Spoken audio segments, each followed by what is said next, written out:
So then, it's currently 3 o'clock in the morning, and no, I haven't been out, I haven't been excessively gaming, I've been sat on the side of a road. Because today was the day I was meant to be doing a vlog about my new car, which was beautiful, and I was loving it. And then, on the way home to Leicester, after picking it up, we broke down. I'm gonna go to bed now, because I'm knackered. I feel really sorry for my parents, because they now have to drive an hour and a half home, because they helped me at least get home and then pick the car up. So I can actually go to bed, they can't, so yeah, thank you for that, really appreciate it, but yeah, I'm going to finish this video tomorrow because today, well, bit of a disaster. Alright then, so this is going to be way later than I originally intended, including uploading, because it's meant to go up on Sunday, but it's already Monday when I'm filming this. I just had a busy weekend, didn't really have time to record or edit, apparently. So, the story. What happened on Friday night? I got my car, which was something that I was very, very happy about. And I'd been driving it around for the past 2 days and everything was good. I went shopping and it was lovely. Lovely motor, like. It was a Mini 1, black with a red roof. Although I'm sure you'll see that from the video, even though it's pretty dark when I actually do show you it. Yeah, so then I was like, okay, it's time to go back to Leicester, and that was it. I've got my car, that's just me sorted. So I went and picked Lauren up, and then we hit the road and we were on our way to Leicester. All the way, no problems. 70 down the motorway, 6th gear, no problems whatsoever, absolutely fine. Turn off of the motorway to go into Leicester.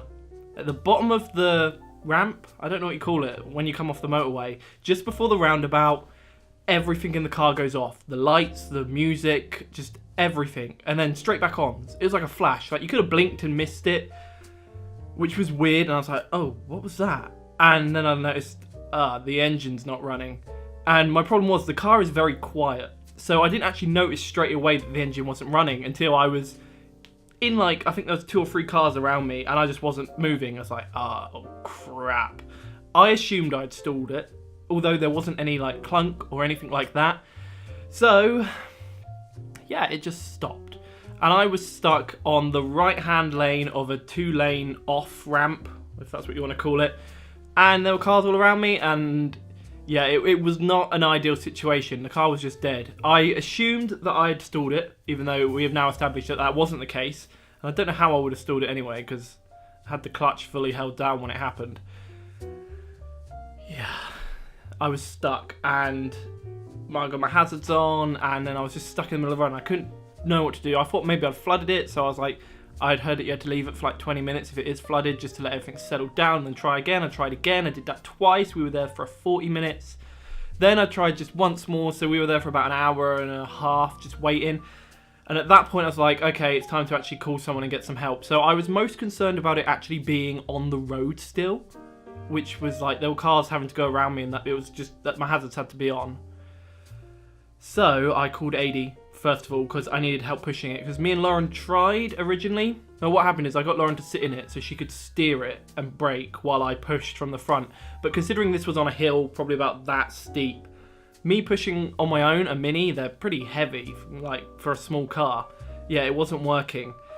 So I called AD to see if he could come and help at least push it, and then I didn't want Lauren waiting there just because it's not a nice place, like situation to be in, so I was going to send her home with AD and then wait with the car for whatever was going to happen after that.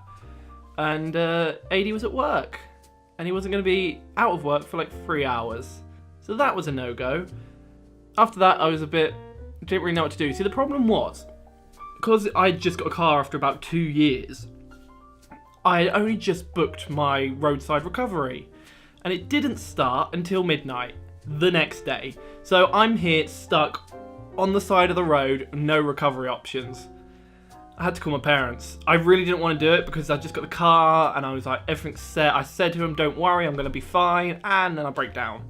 So yeah, called my mum, and as you can think, it was just an awful situation to be in, and they had to come. I could have called recovery, but it would have been a lot of money, and I don't really want to do that. So luckily my dad is like a miracle when it comes to things like this. He had a trailer that can have the Mini on the back, and he drove all the way from Luton at, what was it, like 1 in the morning?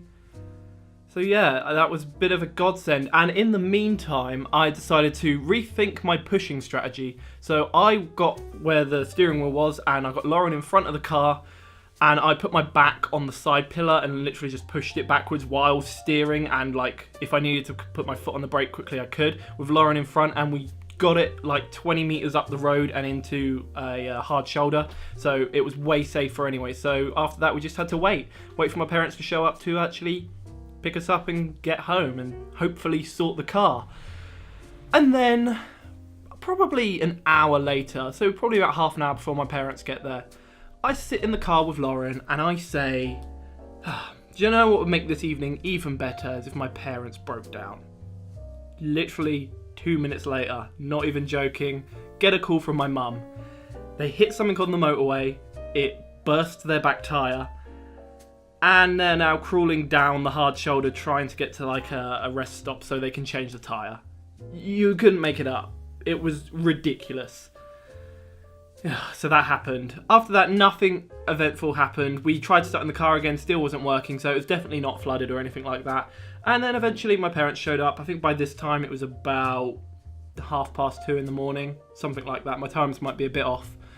But yeah, that was a long wait, but I think we waited there for about 5 hours in total, and it didn't actually seem like that, which was okay. It's not the worst thing in the world. Obviously, breaking down is pretty damn bad, but the wait wasn't awful. And my dad had a look at it. He took the battery out, he checked different bits, and see, I was thinking that it was a computer or like electrical problem, because when everything turned off at once and then just didn't work again, and I thought maybe that was the issue. And turns out that's not, because now we actually know what the issue was, and it's one of them very car problems where you could have like the vacuum seal broke the compressor, which caused the rear axle to spin and 2 degrees to the right or something like that. There is actually a legit thing, but I've forgotten what my parents said. Yeah, so it was a weird problem, but it was something that wasn't anybody's fault, and it could have happened at any time, and it was just unlucky that it happened right then. And it's lucky that it didn't happen when I was on the motorway, which is, yeah, I guess that is very lucky. So yeah, after that, we pushed it on the back of the trailer, drove back here to this place, dropped me and Lauren off, and then the car went back to Luton. So, yeah, not very successful. Not as the triumphant return I was hoping for. Very, very appreciative. Like, I can't say how appreciative I am to my parents for what they did. Like, even now, they're just sorting it out. My dad is like a whiz with it all. So they found the problem. My brother helped out. My brother's really good at car electrics, and I think my dad's more mechanically minded. I think that's fair to say, even though they can both do both. So they worked out what the problem was, and yeah, they're working on getting it fixed. So hopefully I can have it back soon, but I'm actually working quite a lot. Like, I've got a 7-day night shift coming up, so I'm not going to be able to pick it up anytime soon anyway. So I'm going to completely just leave it in their hands and do as they do best, basically. But yeah, what an eventful night.